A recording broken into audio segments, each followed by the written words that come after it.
Hawks talking Squawk. What's going on, y'all? Just out here on this Saturday late afternoon, heading into the evening, chilling at my spot, Belmont Plateau, basically right around the corner from my house. I mean, sometimes I literally walk out here. There's only maybe a 10-minute walk, maybe 15 for where I'm at. But you know, I was doing some runarounds earlier today. Stopped by to see one of my fellow XJ Dub peoples. They just started a business and they had a grand opening for that. It was nice. It's nice to finally meet a cool XJ Dub in the area, because I haven't really had too much success when it comes to fellow XJ Dubs in this area, like meaning the tri-state area.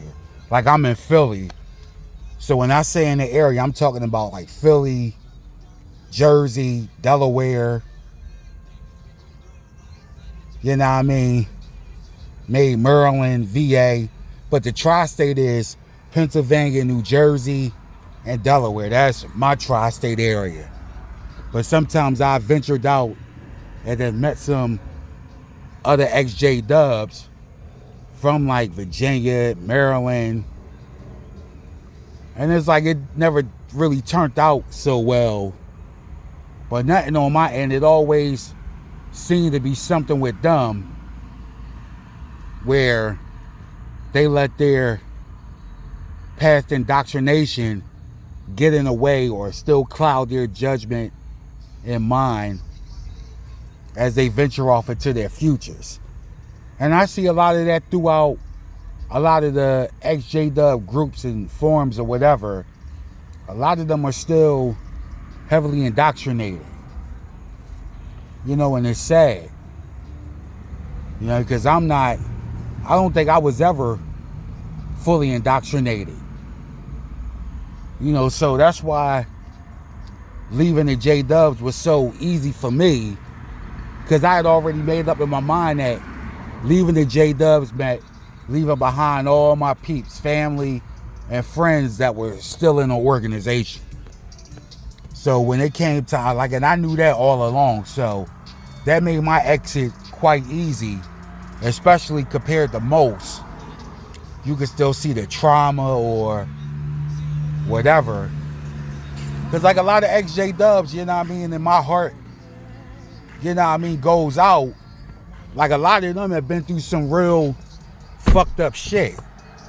Like, things I can't even relate to. Like, my J Dub era, it was a lot of judgment, a lot of bullshit. But I don't really, besides having a toxic piece of shit mom, I don't really have no scars, like, maybe other than that.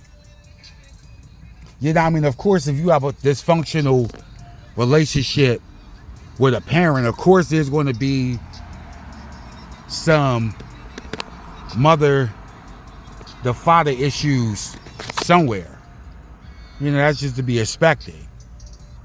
It's like a woman that might have had daddy issues either with him or either he wasn't in her life, they're going to have some kind of daddy issues. A guy like me that had to deal with a toxic mom, yeah, of course there's going to be some other issues somewhere.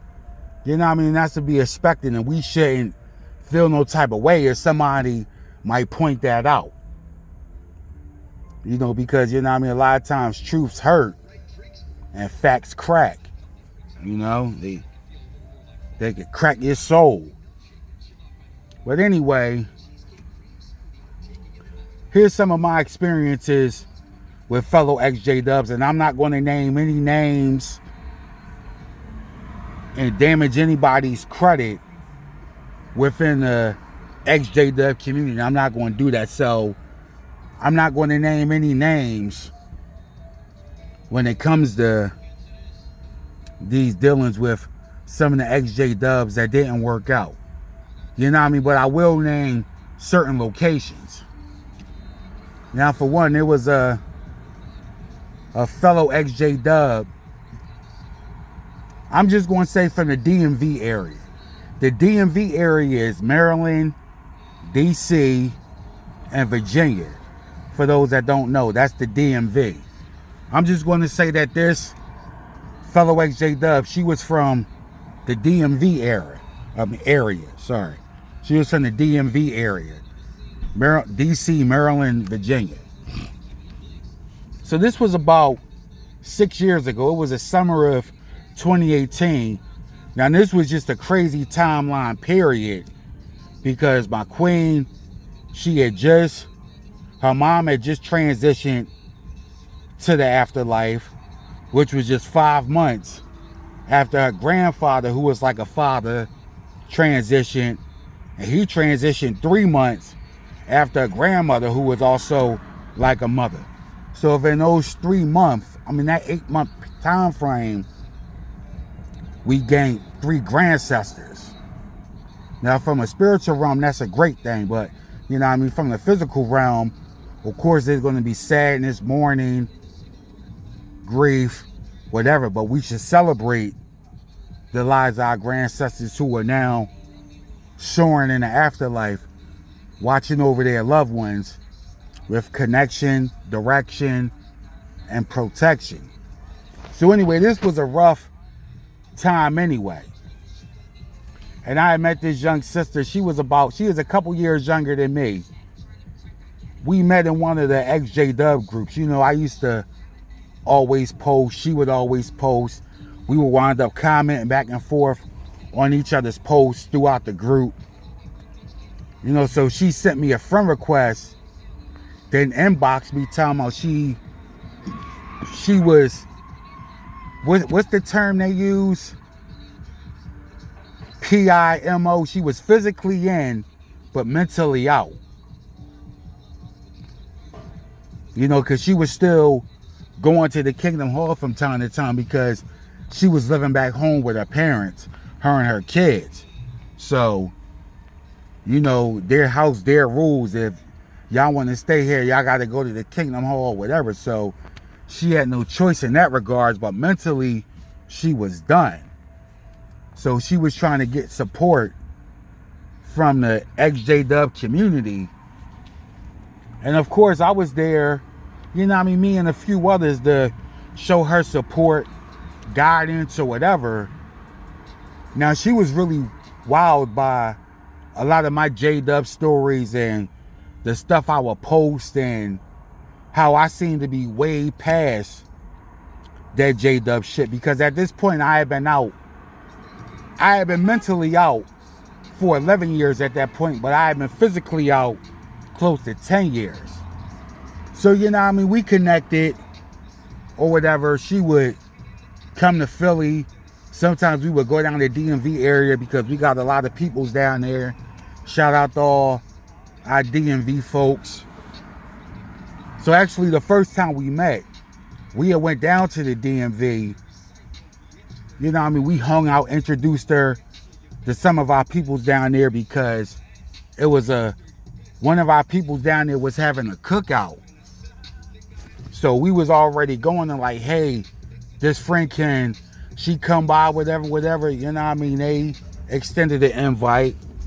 And that was the first time we met, and you could tell that she was really trying to break away from the J-Dubs, but she had a lot of issues due to being raised up in that environment. She had some bipolarness to her, some schizo. So, we still tried our best to show her love or whatever. Now, meanwhile, she's trying to make some extra money. So I'm like, if you really want to make some extra money and you don't have no other options, I have an opportunity for you. You could be a foot model. Yes, you heard that right. A foot model. Foot models are for all the guys with foot fetishes, and a lot of those foot fetish guys, they are Jehovah's Witnesses, because I done ran into a few of them. But that's another topic for another story. Trust me, that's coming. So anyway, she wanted to sign up. She was like, all right, she didn't mind being a foot model. It would require taking pictures doing videos, you know what I mean, Skype sessions, whatever, selling pictures. And if she really wanted to make some money, have some live meetups with some fans, you know, live meetups with foot fetish guys who want to do freaky things with the feet. She was like, cool, whatever, because she really needed the money. So she became one of the best girls, like because it was 6 years ago around this time when we first met. Because remember, Queenie's mom had just transitioned. So it was around this time 6 years ago. So by September, we was chopping it up and getting to know one another and meeting up or whatever. So it was probably maybe the middle of September. It was when she came to Philly the second time we met. The first time we met in the DMV. The second time she came to Philly, gave her a real good Philly experience too. Got a cheesesteak, pretzel, water ice, went to a Phillies game, showed her all the Philly landmarks, the Liberty Bell, the Rocky statue, took her down Ben Franklin Parkway, the waterfront. She got the authentic Philly experience, got to meet a good amount of my Philly people, so it was all good. And that's when she signed up to be a foot model, and we took pictures and did some videos that night.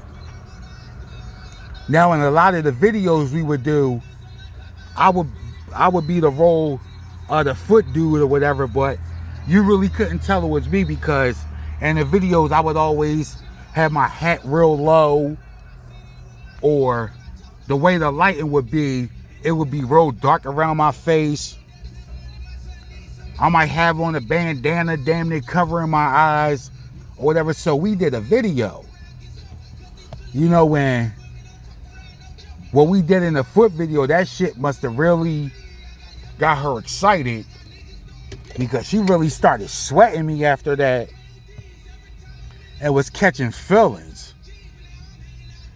You know what I mean? But I said, I have a queen, so I don't play alone with other women. You know what I mean? Whenever being queen, we would do our thing together. But Queenie wasn't into her like that. She was like, nah, I don't look at her like that, so it wasn't going to be nothing happening.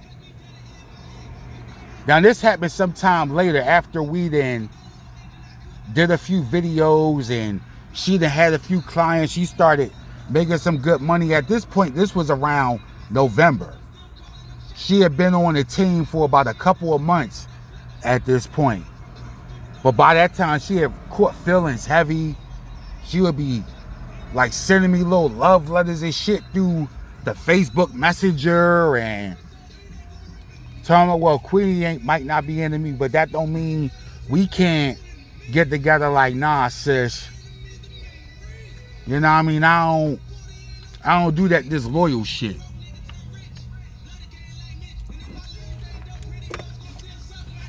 Like, I never fucked around on Queenie. We always did our shit together. So she started really acting some type of way at this point. Like, well, since you feel that way, when I do videos, I need another guy to be the foot creep and not you, because you're married or whatever. And I was like, cool. She thought that was going to hurt my feelings. So we never did another video, but I had my cousin who also had his foot girls or whatever. I was like, you just do this role with her or whatever. And he was like, cool. You know what I mean? He found her quite appealing anyway, so he was looking forward to it. Problem is, he never got his shot because she had burnt her wings at that point. She started feeling like she could talk to me any old way. Like, I wasn't the guy that saved her from jumping off the 30th Street Bridge. The Ben Franklin Bridge too. Yeah, we about to get into that right now. This was probably around October. It was right after my 35th anniversary. These cats are these motorcycles. That's the only thing about being out here in the summertime. These cats on their bikes.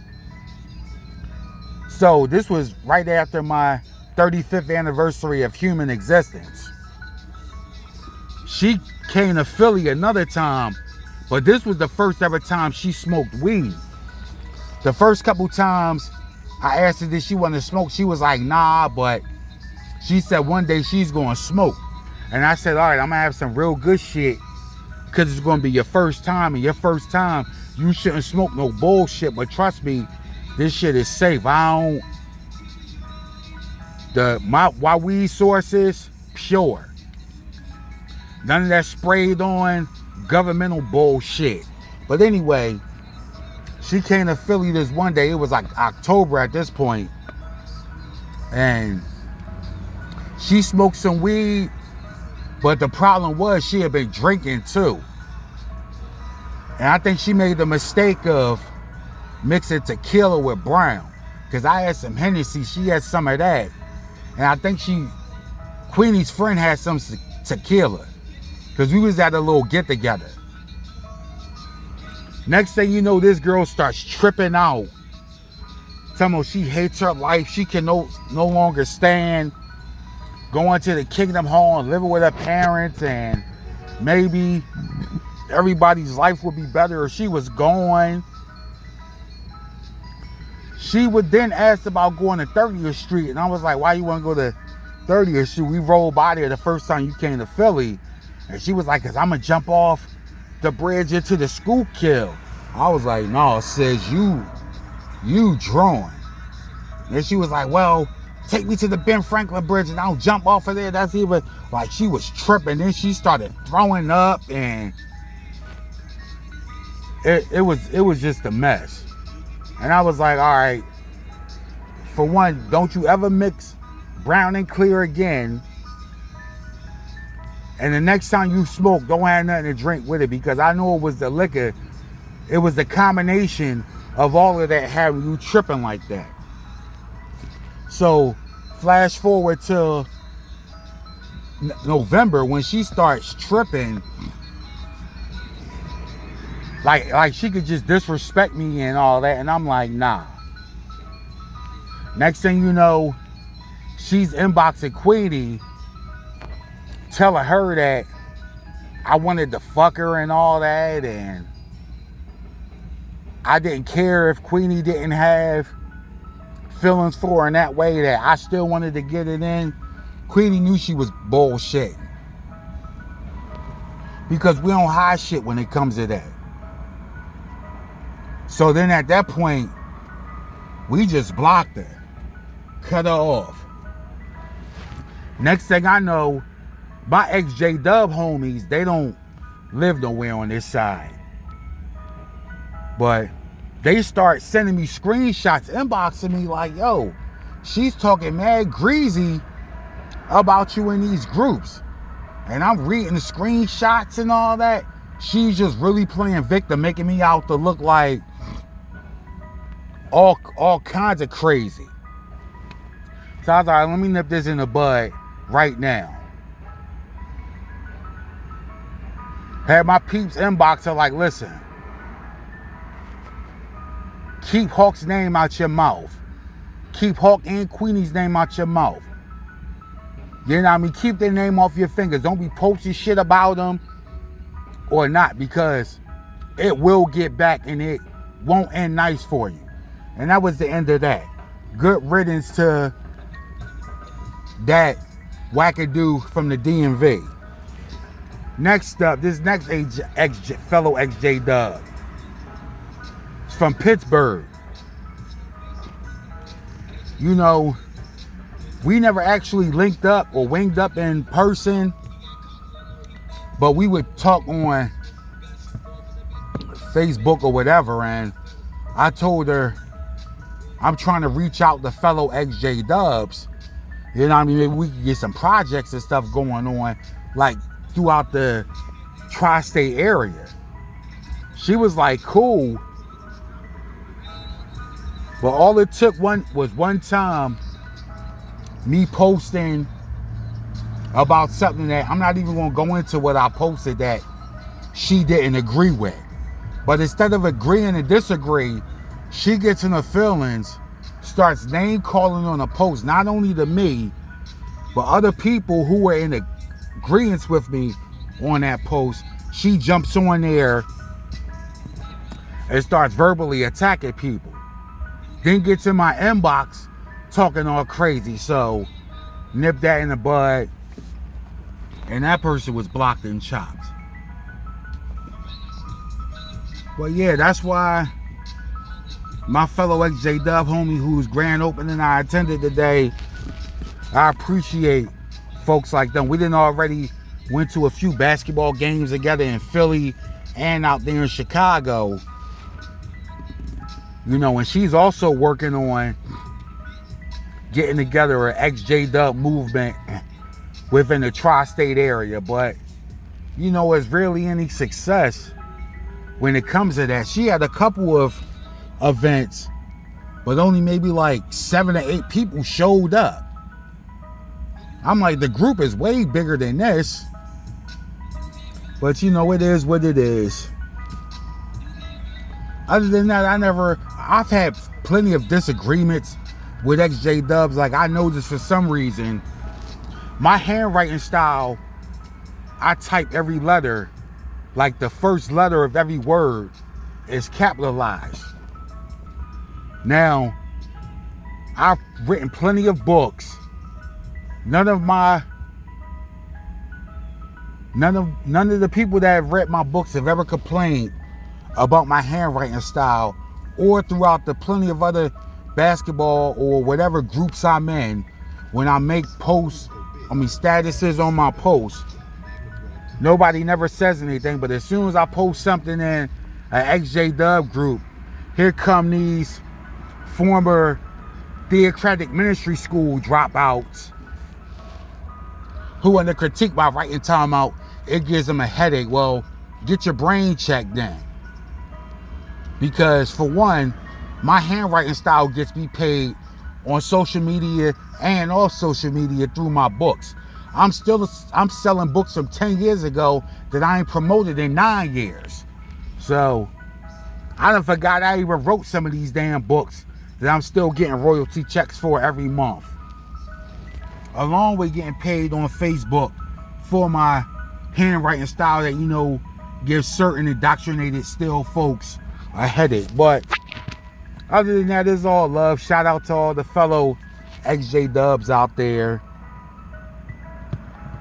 You know what I mean? It's going to be all right. You're no longer in that cult. You no longer have to worry about the people you left behind in that cult. So, but anyway, this was the first video I did in a minute. I've been engaged with so many other projects. I really haven't had time to post any videos. But if you haven't done so, follow me on Facebook. If you haven't done so, follow me on Facebook, Eric G. Hawkins, ERICKG Hawkins. You know what I mean? But anyway, this is some Hawks talking Squawk. Be sure to like, share the video, subscribe to the channel. Stay tuned for more content. Hawk out.